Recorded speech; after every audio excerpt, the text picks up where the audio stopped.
So welcome back to Pharma-info with Shubhashish. Now today's topic is OPPENAUER oxidation, right? Now what is OPPENAUER oxidation, right? Now before getting into the oxidative reaction, right, proposed by OPPENAUER, right, let me just tell you one thing. This is for your information, right? OPPENAUER oxidation is basically a reverse of MPV reduction. MPV reduction, fine. What is MPV reduction? Okay, that I am not going into detail, right? MPV reaction is well known Mirwin-Pondorf-Verley reduction, fine. And OPPENAUER oxidation is just the opposite to it, right?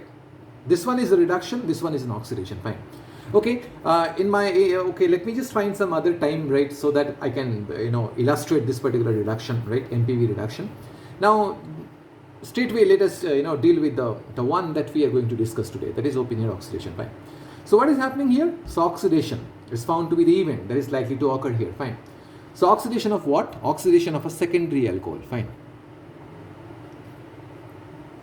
As such, whether oxidation will take place? No, of course it's not. And as such, okay, simply keeping the alcohol, that alcohol will undergo oxidation, and thus we can say it's an OPPENAUER oxidation. That is not that much easy, fine.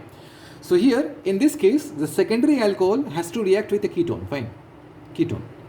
And this reaction is base catalyzed, right? So here we are not going to take like sodium hydroxide or potassium hydroxide. Rather, we are going to take what? Aluminium tertiary butoxide. So tertiary butyl is CH3 whole thrice oxide, and that is 3, fine. So this one is what? Aluminium tertiary butoxide, right? Assume that you don't have in your lab aluminium tertiary butoxide. Is there any other option? Can we run the reaction with some other base? Yes, of course.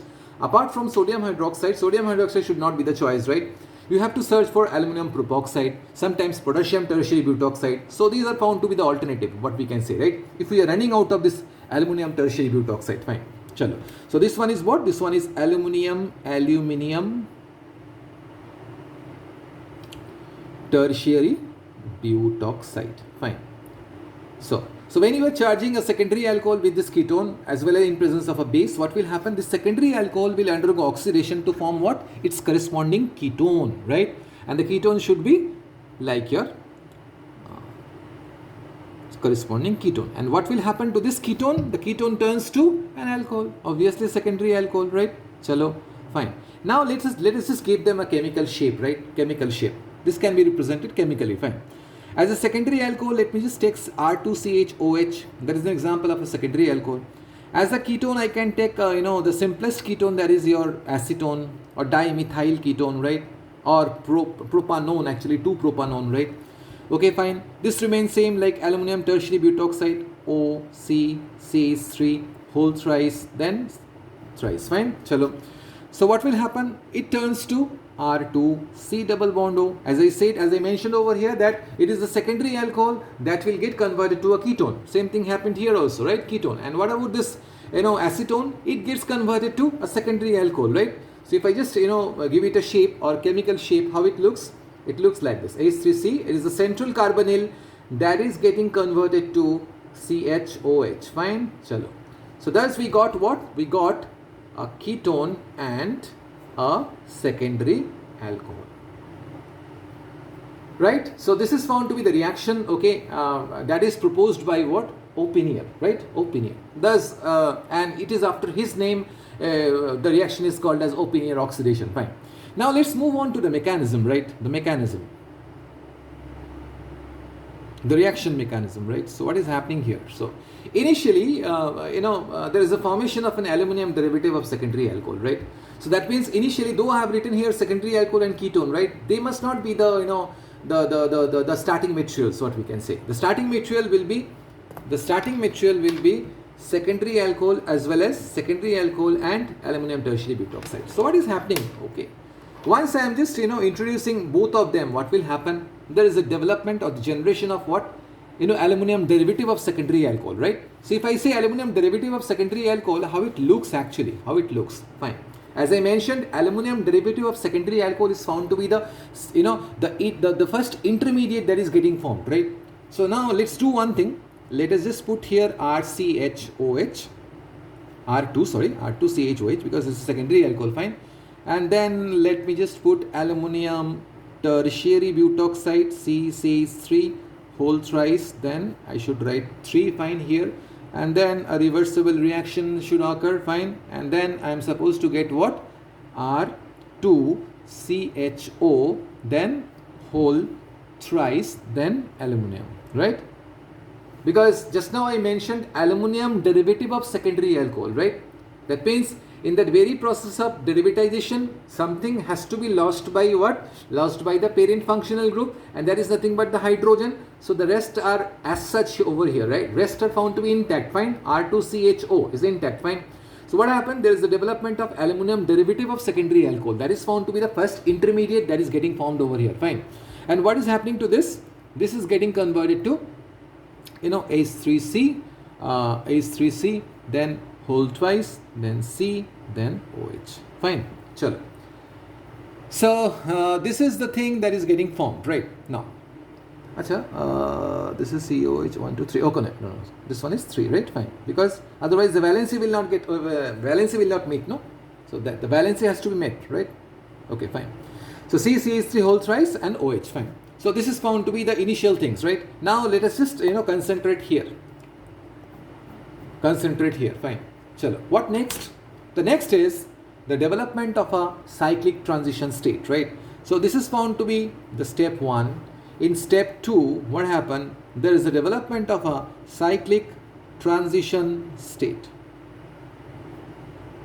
Now let's see that how this cyclic transition state evolves, right? Transition state evolves, right?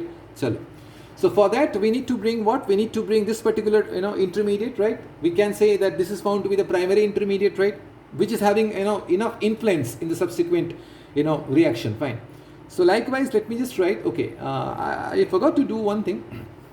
So if I just balance this reaction, this will come like this. Okay, this is found to be the final balancing, right? Fine.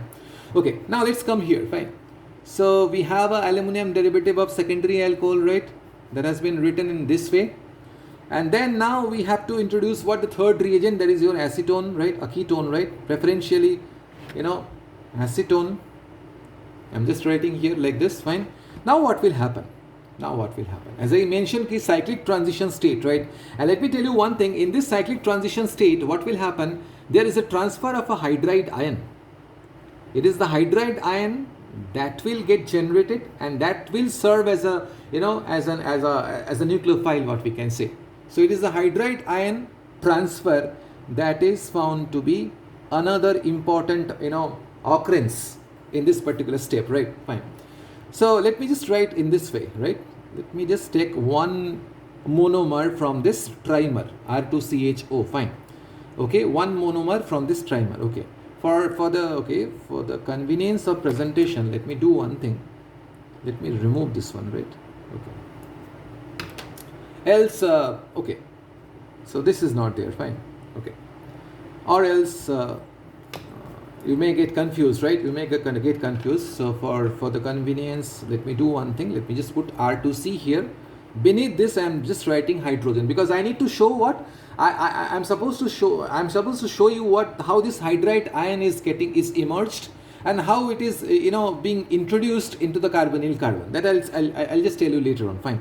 So we have oxygen, fine. To this oxygen, it is directly connected to this aluminum, and this aluminum has to be further linked to 2 more dimer, because here we have used only one, like this, R2CHO, fine. We are left with 2 more, right? So likewise, OCH, R2, then whole twice, fine. We are done, right? Then this aluminum is trying to approach what? The oxygen. The oxygen of what? The ketone, right? The ketone. The ketone of acetone, right? Chalo. The ketone of acetone. So here I am supposed to write like this, fine, like this. So now this is found to be this one is found to be the carbonyl carbon, and this is found to be electronically deficient, right? This is found to be electronically deficient, right? So what will happen? This hydrogen will take off what? This pair of electrons, right?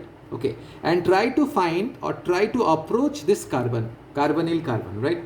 That means the hydrogen along with the electron, if it has to come, that means it has to act as a hydride ion, right? As I mentioned here, hydride ion. So this hydride ion will find this place for its attachment, right? So what will happen as a result of it? What will happen? This will definitely move to this area, right? Once this will move to this area, what will happen? The entire pool, this entire pool will come here. Got my point, right? So thus we can say this is found to be nothing but a cyclic transition state. This is found to be like this, like a cyclic transition state. So what happened initially? Initially, this hydride ion approached this carbon, right? Once this has been approached, what will happen? This pi bond has to be broken and this will come here, right? Once this came here, aluminum will fill the excess, fine. Okay, so that time the other end, this particular bond, the entire pool of electron will come from here to here. This will get broken and this entire cloud will come here, fine. Okay, fine. So now we are done up to this, right? What next? The next is, if this occurs, what will happen? If this occurs, what will happen? If this occurs, what will happen? There is a dissociation that is found to be taking place, right? And it is the dissociation that eventually give rise to the production of what? Our oxidized product, R2C double bond O, because this is the one, right, that is likely to be formed, and we are after this one only. We are least concerned about this, right? Because the name of the reaction is open-air oxidation. Whether we are going to get alcohol or not, that is immaterial. But whether we are getting it or not, that is immaterial. But the thing is that this must get formed, right? And at the end of the reaction, at the verge of completion, right, we got what? Our compound of interest, right? Our compound of interest. And what is the other part that is getting formed here? The other part is nothing but what we can say. So this along with H3C whole twice, CHO, aluminium directly connected, and then to that aluminium two more. That means the dimer is still attached, right? And then finally it will get clipped, and thus there is the formation of what? OH. Fine. Chalo. So with this we are done with what? With this we are done with the product which is getting formed when a secondary alcohol approached a ketone in presence of a base, that means aluminum tertiary butoxide. So this is the primary product that is getting formed, right? So this is all about here the mechanism, right? Hope it is clear, right? Now let's do one thing. Let us just see few applications of open-air oxidation, right? Few applications. Now before that, let me do one thing. Let me just project this one, right? This is for your ready reference actually. This is for your ready reference. Oh, yeah. So this is for your ready reference, right? Now let us see the applications of open-air oxidation. Fine. What are the applications? Applications means suppose you are dealing with a hydroxylated compound, and that too an unsaturated hydroxylated compound, right? Suppose your starting material is found to be one in which there are several carbon atoms are there, fine. We have a secondary alcohol like this, fine. Apart from that, we have with us like unsaturation, fine. Unsaturation followed by CH3. So this is the thing, okay, that is there, right? Now what will happen? Will it respond to open-air oxidation? Yes, of course. Why not? Because we are dealing with a secondary alcohol. The other thing that need to be introduced here is acetone, a ketone, right? Ketone is required here, fine. Ketone is required here, and not only ketone, because the initiation will be done by aluminum tertiary butoxide.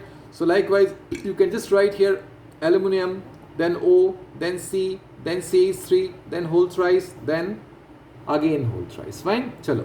Apart from acetone, you need a vehicle as benzene for this particular reaction. Fine. Chalo. So what will happen here? The beauty of this particular reaction is without affecting this particular double bond. This will get converted to a ketone.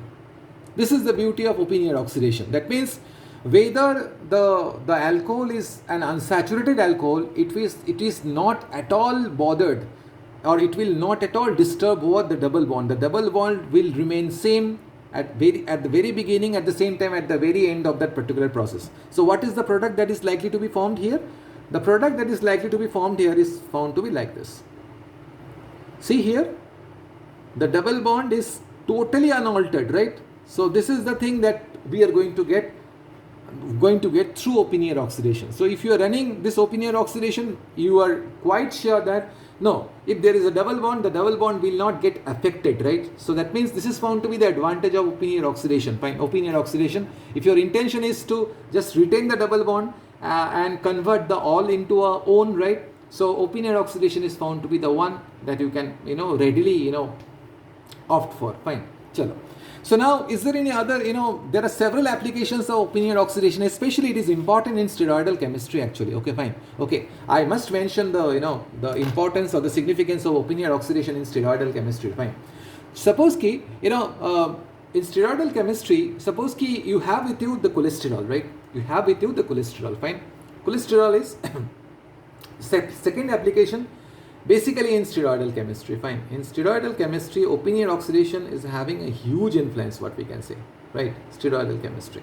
So steroid means, suppose ki I am taking cholesterol, fine. So cholesterol means, cholesterol means C27 unit, right? C27 unit means something of that sort. So first let me just build the, the backbone of steroid, that is cyclopentanoperhydrophenanthrin. On top of it, I need to incorporate like this, fine.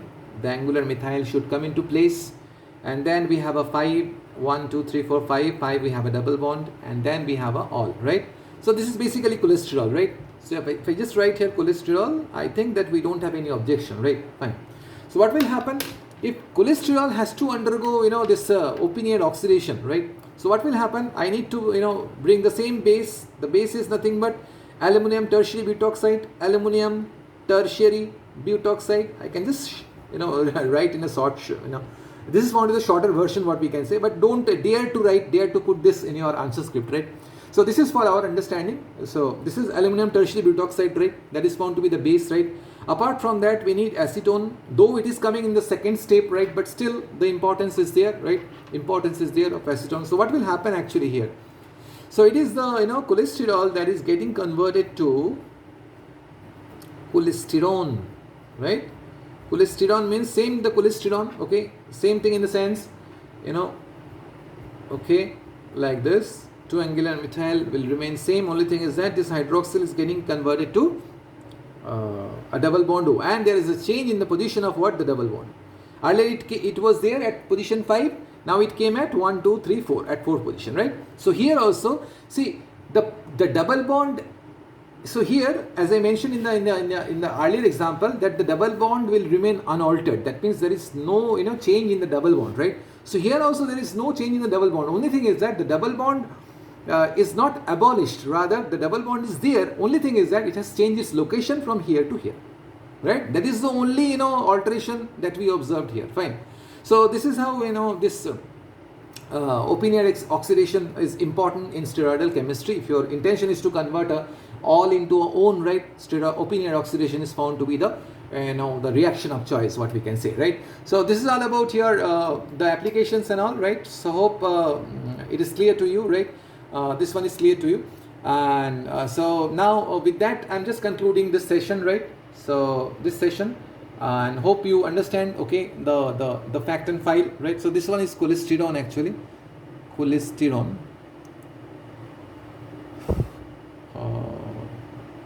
Cholesterol actually, I'm sorry, I misspelled that one. Cholesterol actually, cholesterol, fine. So this is cholesterol. Now, so this is all about here the applications of open-air oxidation, right? So hope you understand. Okay, I hope things are clear to you, right? If there is any doubt, please let me know in the comment box. Put your comment, and let me also know that which is the topic that you want me to discuss in my next video, right? So thank you once again for your patience hearing. And do subscribe my channel, so and put your comments so that both of us can grow. Thank you. Stay tuned.